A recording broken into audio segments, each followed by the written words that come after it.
రూపానుగ గురువర్గలు ఆచార్యుల తాలూకు దివ్యపాదంలో ఈ దాస్ భోరి భోరి సాష్టాంగ అనంత కోటి దండ ప్రణామం చేస్తూ వారి అహేతు కృపాభిక్ష ప్రార్థన కోరుతున్నాం. భీష్మదేవులు ఈ 5 రోజులు చేశారనమాట. ఈ కార్తీక నెలలో ఈ 5 రోజులు, ఎందుకంటే హే కృష్ణ, కృష్ణ ప్రీత్యార్థం మీరు ఎలాగ పాండవులకి ఎంత ప్రేమిస్తున్నారో, అన్ని కష్టాలు మీరు కాపాడుతున్నారో, ఎంత మిత్రత మీరు వహిస్తున్నారో, సో అందుకే నేను కూడాను ఈ వ్రతం చేస్తాను అని భీష్మదేవులు ఆ పంచమి అంటే 5 రోజులు, ఏకాదశి నుంచి పౌర్ణమి వరకు, కార్తీక ఏకాదశి నుంచి పౌర్ణమి వరకు పంచమి అన్నారు, భీష్మ పంచమి అన్నారు. అది ఎవరైతే చేస్తారో భగవంతుడికి అతి సన్నిహితుడిగా, అంటే అతి దగ్గరగా అవుతారు. భగవంతుల యొక్క కృప చాలా త్వరగా పొందుతారు. అందుకే భీష్మదేవులు స్వయంగా అది తెలుసుకుంటూ ఈ పంచమి చేశారనమాట. అప్పుడు దీనికి భీష్మ పంచమి అని ప్రఖ్యాతం అయింది. ఈ ఏకాదశి రోజు ఇవాళ నుంచి భగవంతుడు రేపు మోక్షద ఏకాదశిలోని భగవంతుడు ఉపదేశం ఇచ్చారు. ఎవరికి? అర్జునుడికి భగవద్గీత. 45 నిమిషాలు యుద్ధ భూములని ఇచ్చి యుద్ధం స్టార్ట్ చేశారు. ఇవాళకి 10 రోజులు యుద్ధం అయ్యింది, మొత్తం 18 రోజులు. కానీ 10 రోజులు యుద్ధం అయిన తర్వాత భీష్మదేవులు సరసజ్జాలో ఉండిపోయారు. అర్జున్ తాలూకా ధనుర్బాణంలోని సరసజ్జ అంటే బాణం తాలూకా మంచంలోని పడుకొని ఉన్నారు. ఎప్పుడు తన శరీరం విడిచిపెట్టారు? భీష్మాష్టమి. భీష్మాష్టమి ఎప్పుడు వస్తుంది తెలుసా? అది ఫిబ్రవరిలో వస్తుంది భీష్మాష్టమి. అంటే ఇవాళ నుంచి 10 రోజులు అంటే, ఇవాళ నుంచి 10 రోజులు అంటే ఎన్ని రోజులు అవుతుంది? ఏకాదశి, ద్వాదశి, త్రయోదశి, చతుర్దశి, పౌర్ణమి, తృతీయ చతుర్థి రోజు సరసజ్జాలో ఉంటారు. మళ్ళీ ఒక నలబడి ఇంకో నెలని అంటే కమ్సెకం 50 to 56 డేస్ సరసజ్జలో ఉన్నారు భీష్మదేవులు. 56 రోజులు ఆ సరసజ్జలను ఉన్నారు. ఎలా ఉన్నారు తెలుసా? కృష్ణ స్మరణలో ఉన్నారు. మనకు ఒక ముళ్ళు గుచ్చుకుంటే మరి ఇంకా గుర్తురారు భగవంతుడు. చిన్న ముళ్ళు గాజు పెంకు గుచ్చుకుంటే ఇంకా తర్వాత విషయం. కానీ శరీరం అంతా బాణాలతో ఉన్నది. ఆహారం కాదు, నిద్ర కాదు, తిండి తెప్పులు కాదు. ఎందుకంటే అతనికి ఇచ్ఛామూర్తి ఉన్నది. ఇచ్ఛామూర్తి తనకి ఎప్పుడు కావాలంటే అప్పుడు చనిపోతారు. 56 డేస్ వరకు ఆ సరసజ్జలోని ఉపదేశం ఇచ్చారు. ఇచ్చిన తర్వాత తన శరీరాన్ని విడిచిపెట్టారు. 56 డేస్. సో ఈ విధానంగా ఈరోజు రేపు గీత తలకు ప్రాకట్యం రోజు. సో గీత మహిమ కొంతవరకు చదివి రేపు ఏకాదశి తలొక మహిమ ఏంటి కూడా కొద్దిగా తెలుసుకుందాం. మామూలుగా అయితే శ్రీమద్ భగవద్గీత అన్నారు. निकाल दीजिए ना, भोग लगाना है इसको. Krishna himself listen, and Krishna himself say. Yes, जय श्री बलदेव भगवान की, सुभद्रा मैया की, जगन्नाथ स्वामी की, दर्शन देव की. సో శ్రీమద్ భగవద్గీత. శ్రీ అంటే మనందరికీ తెలుసు, మామూలుగా సంపతి. శ్రీ అంటే లక్ష్మి, శ్రీ అంటే యశస్వి, శ్రీ అంటే కీర్తి. సంస్కృతంలోని శ్రీ అంటే ఫస్ట్ సౌభాగ్యం.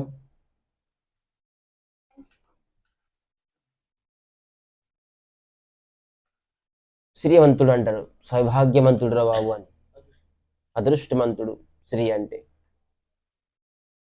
శ్రీ అంటే జ్ఞానం. చాలా వాక్యంగా చెప్తే శ్రీ అంటే జ్ఞానం కూడా. ఏ జ్ఞానం ఉండాలి? భగవంతుడికి పొందే జ్ఞానంకి జ్ఞానం శ్రీ అని చెప్పారు. సో ఈ విధానంగా శ్రీ అంటే అనేక ఉద్దేశం. మద్ అంటే ఏంటి? శ్రీ మద్. శ్రీ అంటే లక్ష్మి అనుకోండి, సంపత్తి అనుకోండి, ఐశ్వర్యం అనుకోండి, సౌభాగ్యం అనుకోండి. మద్ అంటే చాలా మంది శ్రీమద్ భగవద్గీత చదివేయండి తెలిసింది అంటారు, కానీ పేరు చాలా మీని తెలియదు. శ్రీమద్ అంటే ఏంటి చెప్పండి? తో చెప్తే అడగలేరు. అందుకే పేరు ముందు తెలుసుకోవాలి, తర్వాత శ్రీమద్ భగవద్గీతలో ఎంటర్ అవ్వాలి. మద్ అంటే యుక్త, యోగం, కర్మయోగం, ధ్యాన యోగం అంటున్నాం కదా. యోగం అంటే ఏంటి? కలయిక. ఇది శ్రీ. మళ్ళీ ఎక్కువగా చెప్పాలంటే శ్రీ అంటే భగవంతుడు. శ్రీ మద్. మద్ అంటే యుక్త. ఈ శ్రీ తాలూక యుక్త భగవన్. భగవత్ అంటే భగవంతుడు. గీత అంటే పాట. సో ఇది సౌభాగ్యమైనది, సౌభాగ్యయుక్తమైనది భగవంతుడి తాలూక పాట. సంపత్తి, సర్వసంపత్తి అయిన యుక్తమైనది, సర్వసంపత్తి యుక్తమైనది భగవంతుడి తాలూక పాట. సర్వ ఐశ్వర్య యుక్తమైన భగవంతుడి తాలూక పాట. సర్వ జ్ఞానమైన యుక్తమైన భగవంతుడి ఒక పాట. సో అన్ని శ్రీకి మనం ఎన్ని మీనింగ్ పెట్టుకోండి, మద్ అంటే దానికి జోడించి భగవంతుడి ఒక పాట. ఇది భౌతిక ప్రపంచంలో ఒక పాట. మనం ఈ సినిమా పాటలు పాడితే దాంట్లోని మనకి కామము, క్రోధము, లోభము, మోహమదల్ని యుక్తం అయి ఉంటాయి. అవన్నీ పాడితే మనకి ఎఫెక్షన్, అట్రాక్షన్ ఇవన్నీ వస్తాయి, ఇంద్రియాలు ఉద్రేకం అవుతుంది భౌతిక ప్రపంచంలో పాటలు వింటే. కానీ భగవద్గీత పాట వింటే అవన్నీ పోతాయి. ఏదైతే కామ, క్రోధ, లోభ, మోహ, మదమత్సరాలు అయితే ఉన్నాయో అవన్నీ పోవడానికి యోగిలు, ధ్యానులు, తపస్సులు అందరూ అనేక సాధన చేస్తారు. కానీ ఎవరైతే ఈ గీత పాట వింటారో, చదువుతారో ఖచ్చితంగా అవన్నీ పోతాయి. ఎప్పటివరకైతే పోలేదు అవన్నీ అప్పటికి అతను గీత కరెక్ట్గా చదవలేదు. ఎవరైతే గీత కరెక్ట్గా చదివారో ఖచ్చితంగా ఇవన్నీ దుర్గుణాలు, మనిషికి ఉన్న దుర్గుణాలు. మనిషికి కాదు, పశు పక్షులు కూడా ఈ దుర్గుణాలు. అందుకే మనిషికి ఈ దుర్గుణాలు లేకపోతే అతనికి మనిషి అన్నారు. పశువుకి ఏ విధంగా దుర్గుణాలు ఉంటాయి. అరే నువ్వు మనిషివా పశువు అని అంటారు చాలా మంది. అంటే పశువులకి దుర్గుణం ఉన్నది, మనిషి అంటే కొద్దిగా సుగుణాలు ఉంటాయని. మనకి ఎప్పుడైతే సుగుణం వస్తుందంటే ఎప్పుడైతే మనం గీత వింటాము, భగవద్గీత ఎన్నుకున్నాను, మనం ఎప్పుడు సుగుణవంతుడు అవ్వం. మనం వేదం నుంచి వచ్చినవి ఉపనిషదాలు.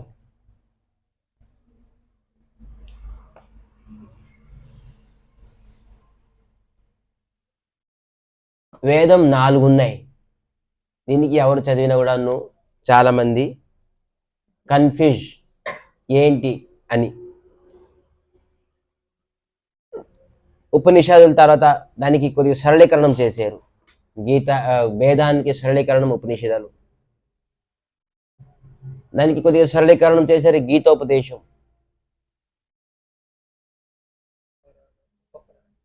దానికి ఇంకా సారాంశం ఏంటంటే గీత. వేదం ఒకటి అడవి అనుకోండి, అన్నీ ఉంటాయి దాంట్లోని.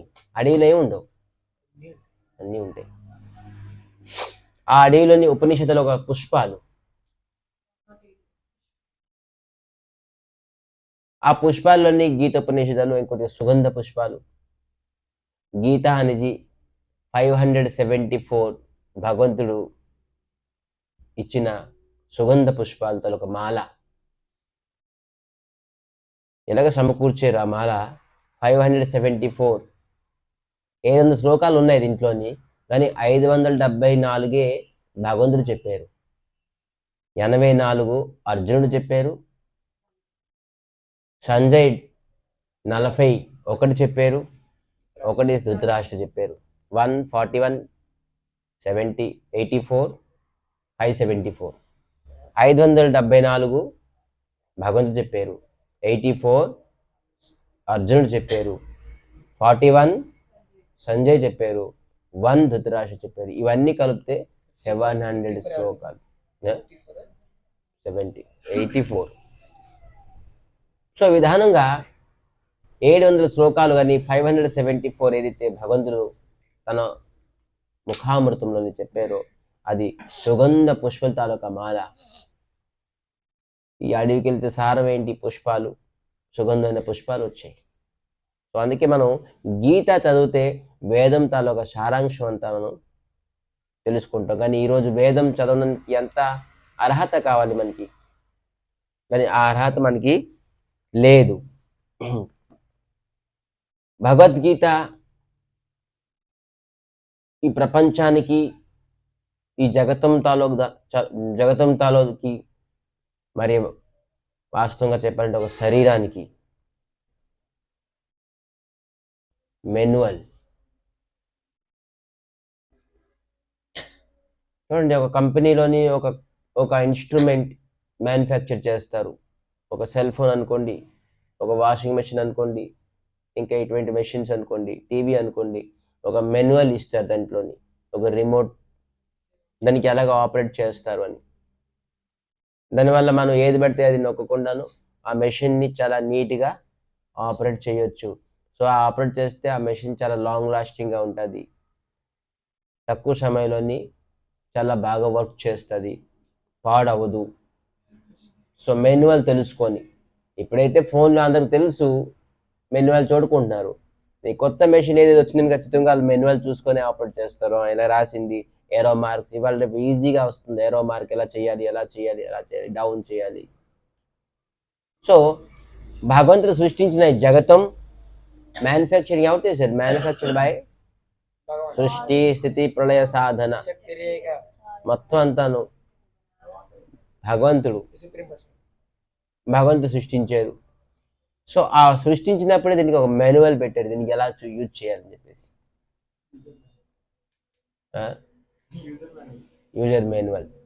ఆ మాన్యువల్ ఎక్కడున్నదంటే భగవద్గీతలో. ఏమి తినాలి, ఏమి తినకూడదు, ఎప్పుడు లెగాలి, ఎప్పుడు లెక్కకూడదు, ఎప్పుడు పడుకోవాలి, ఎప్పుడు పడుకోకూడదు, ఏమి లేదు దాంట్లోని. సో ఒక జీవితం ఎలాగా గడపాలి, ఈ ప్రపంచంతో మనకి ఏం సంబంధం, భగవంతుడితో మనకి సంబంధం ఏంటి, ఎటువంటి దివ్య జ్ఞానాలన్నీ ఈ భగవద్గీతలో ఉన్నాయి. ఈ మాన్యువల్ని కరెక్ట్గా మనం చదవలేకపోతే మనం వాస్తవంగా మనం ఆపరేట్ చేయలేం మన శరీరాన్ని, మన ఈ ప్రపంచాన్ని. సో అందుకే ఒక వ్యక్తి ఖచ్చితంగా ఈ భగవద్గీత లాంటి మాన్యువల్ని చదవాలి, వినాలి, తెలుసుకోవాలి. భక్తి మార్గంలోని ప్రథమమైన స్టేర్ కేస్ ఆదో శ్రద్ధ అనే ఒక స్టెప్ నుంచి భక్తి మార్గానికి వెళ్ళవచ్చు. అయితే మనకి శ్రద్ధ కూడా ఎలాగొస్తుంది? శ్రద్ధ వరకు మనం ఎలాగెళ్తాం? ఇప్పుడు మనం ఆ బిల్డింగ్ వరకు వెళ్ళాము, అప్పుడు స్టెప్స్ ఎక్కగలం. గుడి వరకు వెళ్ళాం, గుడి స్టెప్స్ వరకు వెళ్ళాం, అప్పుడు గుడి స్టెప్స్ ఎక్కగలం. అయితే ఈ స్టెప్ వరకు వెళ్ళడానికి ఏంటి? శ్రవణము. మనం శ్రవణం చేస్తాక మనలో శ్రద్ధ అని ఒక స్టెప్ వరకు వెళ్ళగలం. శ్రవణం చేస్తే మనకి, శ్రవణం అంటే ఏంటి? ఇప్పుడు భగవద్గీత చదివాము, దాని మహిమ తెలుసుకుంటే అప్పుడు చదవడానికి ఇష్టపడుతుంది మనకి, మహిమ తెలుసుకోకపోతే. సో అందుకే భగవద్గీత తనొక మహిమ ఎవరు రాశారు తెలుసా?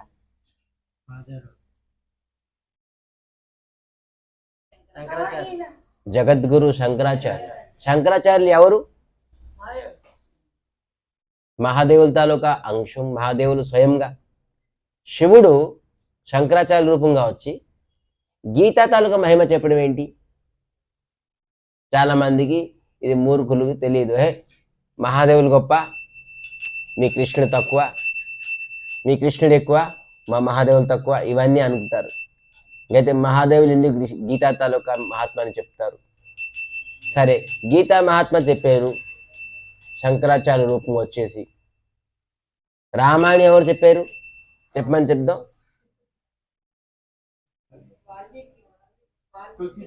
ఫస్ట్ పార్వతీదేవికి మహాదేవులే చెప్పారు. ముందు మహాదేవులే రామాయణం చెప్పారు పార్వతీదేవికి. సరే, ఇది విడిచిపెట్టేసేయండి. గోపాల సహస్రనామం ఎవరు చెప్పారు? తెలీదు. శివతత్వం ఏంటి, కృష్ణతత్వం ఏంటి, శివుడు ఏ విధానంగా కృష్ణుడికి భజన చేస్తుంటారు అనేది అనేక విధాలు చెప్తుంటారు. ఇది వాస్తవంగా తెలియకుండాను మీ దేవుడు గొప్ప అంటారు, ఇదే అంటారు. మహాదేవుడికి ప్రసన్నం చేయని మార్గం ఏంటి? ఎప్పుడైతే మీరు కృష్ణుడికి ప్రసన్నం చేస్తారో మహాదేవుడికి ఆటోమేటిక్ ప్రసన్నం చేస్తారు. మహాదేవుడికి మనం అడగాలంటే స్వామి కృష్ణుడి భక్తి ఇమ్మని అనండి, మహాదేవులు చాలా ప్రసన్నం అయిపోతారు. అరే ఏం అడిగావు? వీళ్ళందరూ వచ్చేసి నాకు ఇల్లు కావాలి, వాకలు కావాలి, ఉద్యోగం కావాలి, భార్య కావాలి, పిల్లలు కావాలని చెప్పేసి చెప్తారు. శివుడి పేరు ఒక ఆశుతోష్. మన జూటా ఆశు అంటారు హిందీలో. జూటా ఆశు. జూటా ఆశు అంటే ఏంటి?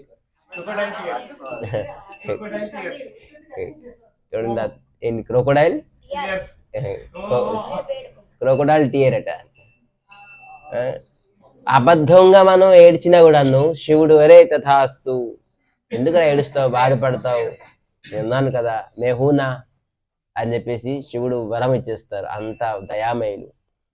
కానీ మనం వాస్తవంగా శివుడి దగ్గరికి వెళ్ళి ఆ క్రోకోడైల్ టియర్, స్వామి నా కృష్ణ భక్తి ఏంటి అంటే ఖచ్చితంగా ప్రసాదిస్తారు. చాలా హ్యాపీ ఫీల్ అవుతారు. సో మహాదేవుల దగ్గరికి వెళ్ళి ఏం అడగాలి అది తెలుసుకోవాలి కదా.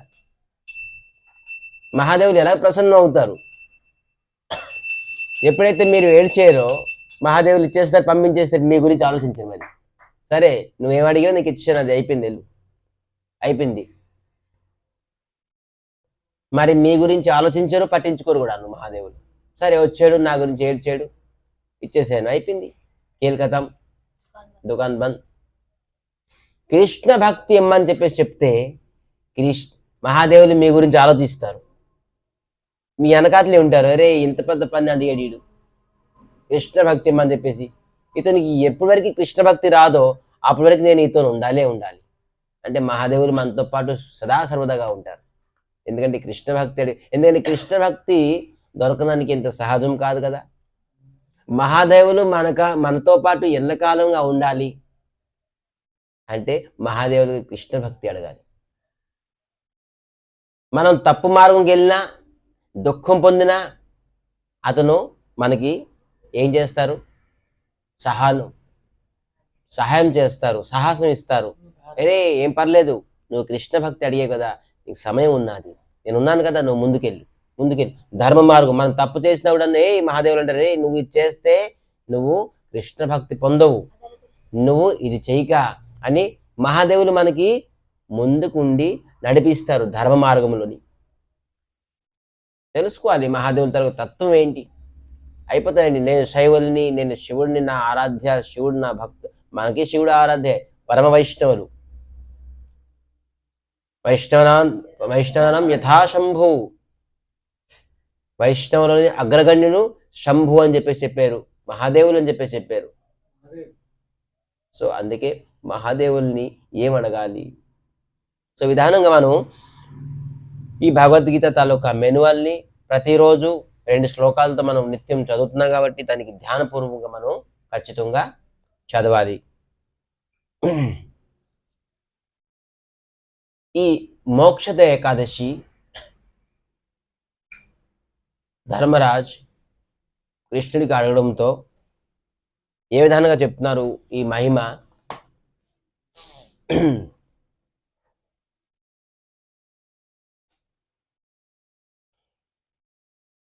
ఈ ఏకాదశి తాలూక మహిమ శ్రవణ మాత్రం వాజపేయ యజ్ఞం తాలూకా ఫలితం. వాజపేయ యజ్ఞం, అశ్వమేధ యజ్ఞం అనేది ఒక యజ్ఞం ఎలా ఉంటుందో వాజపేయ యజ్ఞం కూడా ఒక యజ్ఞం. యజ్ఞం పేరు శ్రవణ మాత్రమే. వాజపేయ యజ్ఞం తాలూకా ఒక ఫలితం వస్తుంది శ్రవణ మాత్రమే, కేవలం వింటే. ఇంకా ఇది పాటిస్తే ఎంత ఫలితం రాదు. ఓకే. ఇది సర్వపాప వినాశిని, అనేక పాపాల నుంచి మనకి వినాశం చేస్తుంది ఈ ఏకాదశి. ఈ ఏకాదశిలోని పరమ ఆరాధ్య భగవంతుడు ఎవరంటే దామోదరుడు. ఈ ఏకాదశి దామోదరుడు అంటే ఎవరు? కృష్ణ భగవంతుడు. చిన్న కృష్ణుడికి పూజించాలి అన్నమాట. చిన్న కృష్ణుడికి పూజిస్తే చాలా త్వరగా ప్రసన్నం చేసేయచ్చు. పెద్ద కృష్ణుడు చాలా రాజకీయం. అతను ఎక్కడ ఉంటారు? ద్వారకాలో దొరకరు. అతను ద్వారకాలని ఎత్తికి పై ఎత్తు వేసుకొని యుద్ధం చేసుకొని చక్రం తిప్పుతూనే ఉంటారు. కానీ గోపాల కృష్ణుడు, బృందావన కృష్ణుడు జస్ట్ ఇతను ఆశుతోష్ కన్నా మహా ఆశుతోష్. ఇతను ఇదే అసలు ఏడ్డం అవసరంలే, హరే కృష్ణ అంటే చాలు ప్రసన్న. మనం తిలకం పెట్టేసుకుంటే చాలు, కంఠిమాల వేసుకుంటే చాలు, ఏకాదశి వ్రతం చేస్తే చాలు, ఫ్లాట్ అయిపోతారు భగవంతుడు. అరే ఇతను నా గురించి వాళ్ళు ఏకాదశి చేశారు అని. సో అందుకే తులసి మంజరితో భగవంతుడికి రేపు యథాశక్తి 11 సార్లు, 21 సార్లు, 31 సార్లు మనం ఒక్కొక్క తులసితోని హరే కృష్ణ కృష్ణ కృష్ణ హరే హరే, హరే రామ్ రామ్ రామ్ హరే హరే అని తులసి భగవంతుడు దామోదరుడికి ఇస్తే చాలా ప్రసన్నం. ఒక దీపం భగవంతుడి ముందు పెడితే చాలా అద్భుతమైన ఫలితాలు వస్తుంది. భగవంతుడి ఫలితం అంటే ఏంటి? భక్తి. అయితే ఇది ఎవరు చేశారు, ఎవరు ఏ విధానంగా ఫలితం పొందారని చెప్పేసి ఇక్కడ రాసున్నారు. చంపక నగరం, మళ్ళీ దీనికి ఎక్కువ చెప్పారంటే మనోరమ చంపక నగరం అట. మనోరమ చంపక నగరం అనే ఒక నగరం ఉండేది. ఆ నగరంలోని చాలా మంది వైష్ణవులు, సద్గుణ వ్యక్తులందరూ వాసం చేసేవారు. దాంట్లోని వైఖానిష అని నామకం ఒక రాజు కూడాను రాజత్వం చేసేవారు ఆ చంపక నగరంలోని. వైఖానష मतलब రాజా కనే వైఖానష్ అనే ఒక రాజు ఈ చంపక నగరంలోని రాజత్వం చేసేవారు. అతి ధర్మప్రాయుడు. వాళ్ళ ప్రజలందరికీ తన ఒక పుత్రుడితో కన్యాలతోనే చూసి ఆ విధంగా ఒక పుత్రుడికి కన్యాలకి ఏ విధంగా ఒక తండ్రి శాసిస్తారో, ప్రేమిస్తారో, కేర్ తీసుకుంటారో ఆ విధానంగా రాజు ఆ నగరంలో ఉన్ని ప్రతి ప్రజలపైన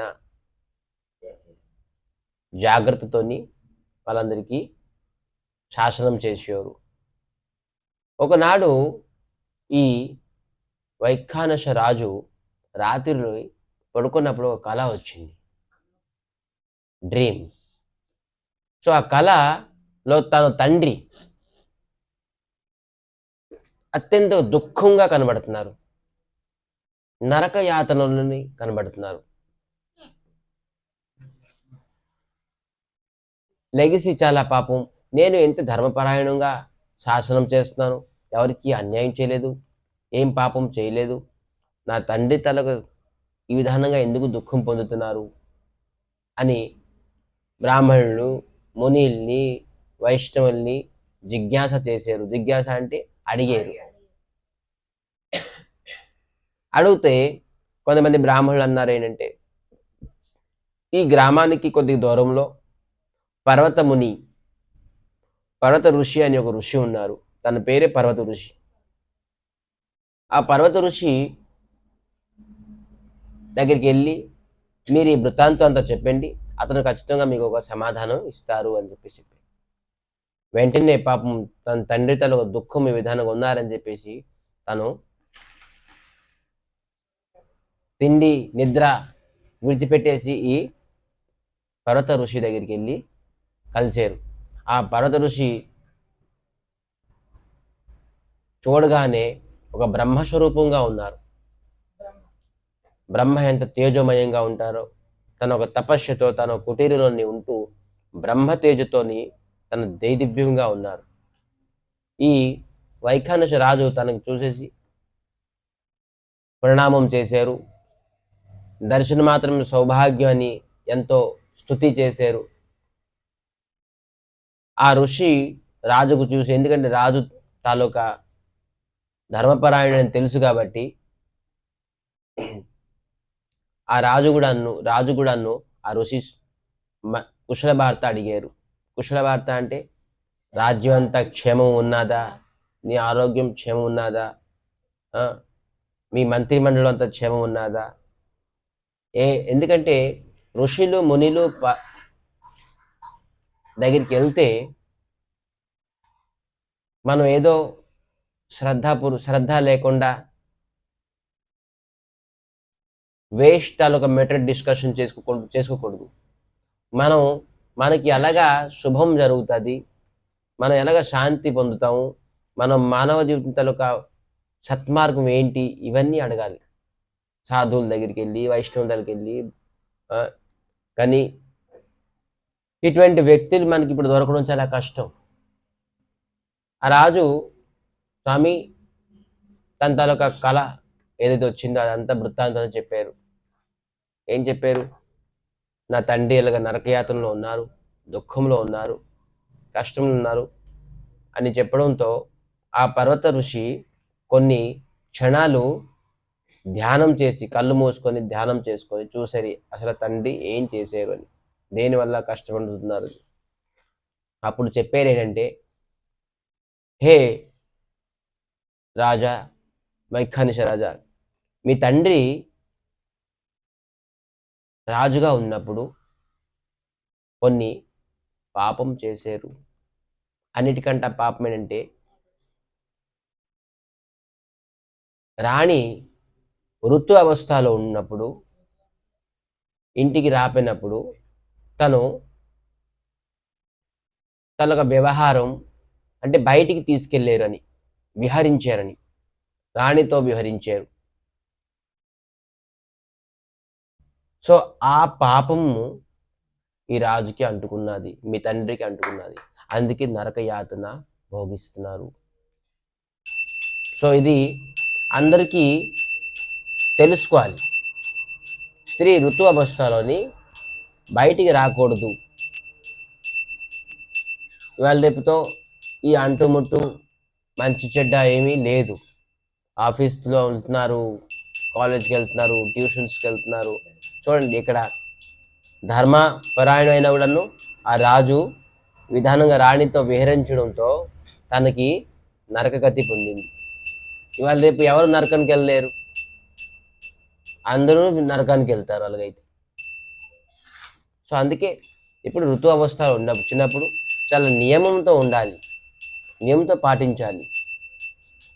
సో ఆ తప్పు వల్ల ఆ రాజు నరకంలోని. సో ఏం చేస్తే ఈ పాపం నుంచి దూరంకి వెళ్తారంటే, అప్పుడు ఈ పర్వత ఋషి ఏం చేశారంటే, ఈ మార్గశీర్ష మాసంలోని వచ్చిన ఏకాదశి పేరు మోక్షద ఏకాదశి. ఈ మోక్షదశ ఏకాదశి ఎవరైతే చేస్తారో ఖచ్చితంగా మోక్షం పొందుతారు.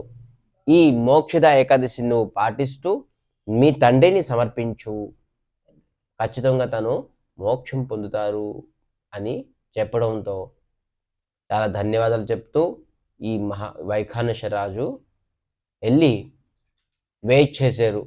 ఈ మార్గశిర మాసంలో వచ్చిన మోక్షద ఏకాదశి వరకు, మోక్షద ఏకాదశి ఎప్పుడైతే వచ్చిందో మంత్రిమండలు, ప్రజలు అందరూ ఏకాదశి చేశారు. రాజు తాలూకా శాసనంతో స్వయంగా రాజు ఈ మోక్షద ఏకాదశి తాలూకా పుణ్యము వాళ్ళ తండ్రి పేరు మీద ధారపోసారు. చేయడంతో వెంటనే వాళ్ళ తండ్రి సద్గతిని పొందారు. మళ్ళీ తండ్రి కూడా నన్ను చెప్పారు, వాహ్ పుత్రుడు అంటే నీలాంటి వాడి పుత్రుడు ఉండాలి. నేను నరకంలో ఉండేను, ఎంతో బాధలో ఉండేను, దుఃఖంలో ఉండేను చెప్పారు. మళ్ళీ మోక్షం పొందే ముందు ఆ రాజుకి, నేను మోక్షం పొందుతున్నాను, చాలా చాలా ధన్యవాదాలు, నీలాంటి పుత్రుడు ఉండి నేను గర్భంగా చెప్పుకుంటున్నాను అని చెప్పి వాళ్ళ తండ్రి మోక్షం పొందారు, వైకుంఠానికి వెళ్ళిపోయారు. సో అందుకే ఈ ఏకాదశి నరకంలో ఉన్న కూడా వ్యక్తులు కూడాను మోక్షం పొందుతారు. అందుకే జీవన్ముక్తి అన్నారు. జీవితం ఉంటుండగానే ఏకాదశి చేయాలి. అప్పుడు మనం ఖచ్చితంగాను అనేక దుఃఖం నుంచి మోక్షం పొందుతాము. చనిపోయిన తర్వాత మన పిల్లలు చేస్తారో లేదో తెలియదు, మన పిల్లలు చేసి వాళ్ళు మనకు సమర్పిస్తారో లేదో తెలియదు. సో అందుకే మనం కూడాను ఏకాదశి చేసి మన పూర్వపురుషులకి కూడా సమర్పించాలి. తల్లిదండ్రులకి, వాళ్ళ తల్లిదండ్రులకి పేర్లు చేయకపోతే మా పూర్వపురుషులు ఎవరైనా కష్టంలో ఉంటే, దుఃఖంలో ఉంటే, కష్టం నరకంలో ఉంటే వాళ్ళందరికీ ఏకాదశి తాలూకా పుణ్యాన్ని నేను సమర్పిస్తానని చెప్పేసి మనం నిష్ఠాతో, నియమంతో ఏకాదశి పాటిస్తూ మనం కూడా మన పూర్వపురుషులకి ఇవ్వాలి. ఎందుకంటే పూర్వపురుషులకు మనం పెద్ద పండుగ చేస్తున్నాం. ఇప్పుడు వస్తుందిగా జనవరి, కొత్త డ్రెస్సులు వేసుకుంటాం, అంతే తెలుసు. పెద్దలకి పత్రాలు ఇస్తాం, పెద్దలందరి పేర్లు చెప్పుకుంటాం, వాళ్ళకి బట్టలు ఇస్తాం. ఎందుకు శ్రాద్ధకర్మం చేస్తాం, ఎందుకు పండుగ చేస్తాం? పెద్దలు పూర్వపురుషులు సుఖంగా ఉంటే మన వచ్చే జనరేషన్ కూడా సుఖంగా ఉంటుంది, మన ఇల్లు వాకులు సుఖంగా ఉంటుంది. వాళ్ళు దుఃఖంగా ఉంటే మనం ఎప్పుడు దుఃఖంగా ఉండవు, వాళ్ళ నుంచి వచ్చిన పరివారం కాబట్టి అని అనుకొని మనం వాళ్ళందరికీ స్మరించి అదే పెద్ద పండుగ అనుకుంటాం. మనం పెద్దల్ని పత్రాలు ఇచ్చే రోజే పెద్ద పండుగ అంటాం మనం. సో అందుకే ఈ ఏకాదశి కూడా ఒక పెద్ద పండుగతో సమానం. ఎందుకంటే ఇది పితృపురుషులు ఏ నరకంలో ఉన్నా కూడా మనం వాళ్ళ పేరు మీద మనం చేస్తే మనకి లాభం, వాళ్ళకి లాభమే. సో అందుకే ఈ ఏకాదశి అందరికీ మంగళకరం కాబట్టి మనం ఈ ప్రకారంగా ఏకాదశి నిష్ఠతో చేయాలి. ఏకాదశి చేయాలంటే మనం నవధాన్యాల్ని తినకూడదు, ఫలం తినాలి. నవధాన్యాలు తినకుండా అన్నం, పప్పు ఇవన్నీ తినకుండాను కేవలం ఫలహారంతో తినాలి. తర్వాత కందమూలాలు తినాలి, పాలు, పెరుగు తాగొచ్చు. ఎవరైతే ఏకాదశి తలకు తెలియదో వాళ్ళు మన మఠంకి వచ్చేసి ఏదైతే ప్రసాదం అవుతుందో ఆ ప్రసాదాన్ని స్వీకరించవచ్చు. ప్రసాదానికి ఏమి లోటు లేదు. మఠం తరపున ఏ సమయంలో వచ్చినా కూడా ప్రసాదం, ఏకాదశి ప్రసాదం ముందుగా చెప్తే దానికి అన్నీ ఏర్పాటు అవుతుంది. దాని గురించి ఏ ప్రకారంగా డబ్బులు కూడా ఏమి తీసుకోరు. సో కానీ ఏకాదశి వ్రతం చేస్తే చాలు. సో నియమబద్ధంగా సో ఈ ఏకాదశి ఈ విధానంగా చేస్తూ మన అందరి తలకు జీవితం మరియు మన పూర్వజులు తలకు జీవితాన్ని కూడా కష్టం నుంచి బయటికి తీసుకురావచ్చు. సో జై శ్రీ మోక్షదా ఏకాదశికి. హరే కృష్ణ హరే కృష్ణ కృష్ణ కృష్ణ హరే హరే హరే రామ హరే రామ రామ రామ హరే హరే.